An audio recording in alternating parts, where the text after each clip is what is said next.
Shalom saudara, apa yang tak bisa terpisahkan dari generasi saat ini? Jawabannya yang pasti adalah smartphone. Banyak orang beranggapan kini ketinggalan dompet tak seburuk ketinggalan smartphone. Sebegitu lekatnya keterikatan dengan smartphone, tak lain karena kebutuhan akan internet yang makin membuat ketergantungan.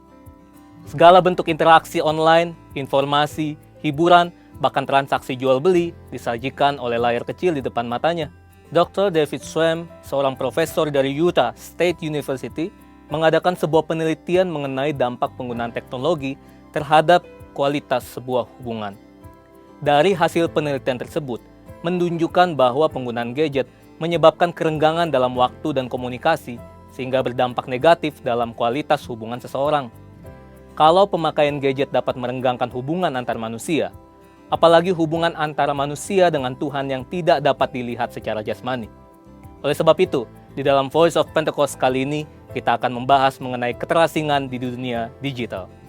Februari 2018, Barna Research meneliti lebih dari 1.500 anak muda berusia 18-29 tahun yang menggunakan smartphone. Jika dihitung, berarti mereka menghabiskan 115 hari dalam setahun hanya untuk menggunakan gadget. Meskipun gadget juga dapat digunakan untuk mengakses konten-konten rohani, namun survei membuktikan bahwa hanya 5,5% dari waktu tersebut yang digunakan oleh anak muda untuk membaca atau menonton konten yang dapat mendukung pertumbuhan iman mereka. Hal ini menyebabkan keterasingan yang mereka alami di dunia digital. Nah, memang Alkitab tidak pernah membahas keterasingan secara digital, tetapi bangsa Israel pernah diasingkan ke Babilonia selama 70 tahun. Kita bisa mengambil makna dan prinsip dari peristiwa itu. Sekitar tahun 597 sebelum Masehi, Nebukadnezar mengangkut bangsa Israel dan menawan mereka di Babilonia selama 70 tahun. Mereka ditindas, dijadikan sebagai pekerja rodi, dan lebih parahnya lagi, mereka dipaksa untuk beradaptasi dengan adat istiadat orang Babilonia. Artinya, mereka harus meninggalkan kebiasaan dan kultur yang sudah diwariskan dari nenek moyang mereka. Dalam masa pembuangan Babilonia, orang Israel harus hidup di negeri yang Allah dan kulturnya asing bagi mereka. Jika dibandingkan dengan peristiwa Alkitab ini, dunia yang kita hidupi saat ini bagaikan sebuah Babilonia digital. Tanpa sadar, orang seakan mendewakan dan mengabdikan hidup mereka untuk mengikuti ilah lain.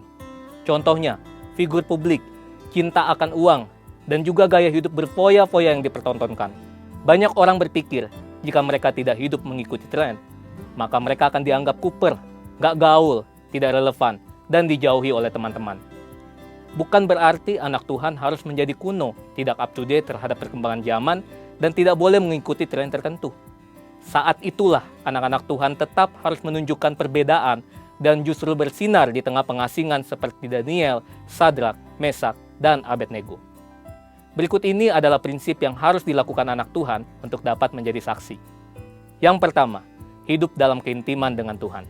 Berdasarkan penelitian yang dilakukan oleh BRC Indonesia, ada sekitar 86,6% dari anak-anak muda yang memiliki kehidupan yang intim dengan Tuhan. Namun di sisi lain, ada juga anak muda yang masih mengalami anxiety attack ketika berhadapan dengan berbagai masalah dalam hidup. Survei Sinode GBI menunjukkan ada sekitar 36% kaum muda GBI yang masih mengalami hal ini.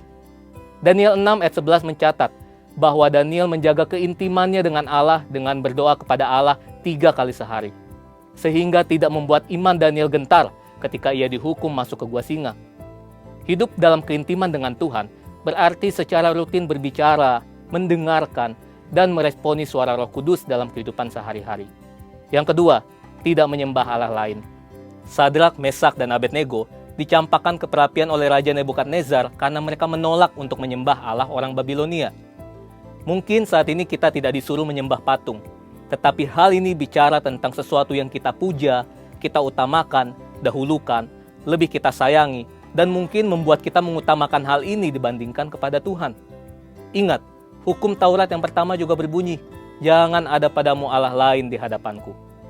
Allah lain berarti idol, idola, pujaan, dan segala bentuk materi yang kita agungkan secara berlebihan.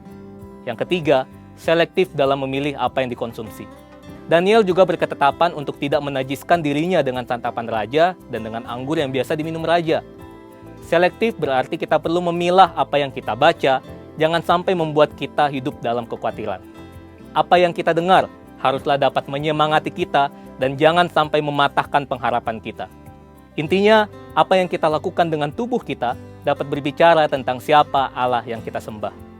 Saudara, bukankah ini yang menjadi tugas kita yang hidup di era Pentakosta ketiga ini, yaitu untuk tetap menuntaskan amanat agung di era digital ini? Perkembangan zaman tidak dapat lagi kita hindari. Kita tetap dapat bersinar dan menyuarakan suara Tuhan, asalkan kita hidup dalam keintiman dengan Tuhan.